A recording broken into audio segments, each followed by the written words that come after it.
I love scary stories, but this one really gets under my skin. There was this guy who was driving home from a funeral. He had just buried his wife.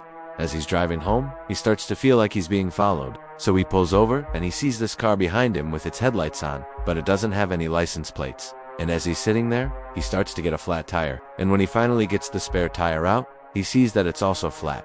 At this point, he's getting really scared. So he decides to drive home without a tire, just to get as far away from this strange car as possible. But then he starts to hear this tapping sound. And when he looks in his rearview mirror, he sees this black car and white footprints in the ashtray. And then he gets a phone call from an unknown number. The voice on the other end says, "Are you home yet?" and then hangs up.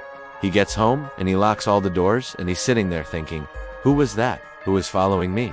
And then he hears a knock on the door. He opens it and there's no one there. But when he goes to close the door, he sees a black footprint on the welcome mat.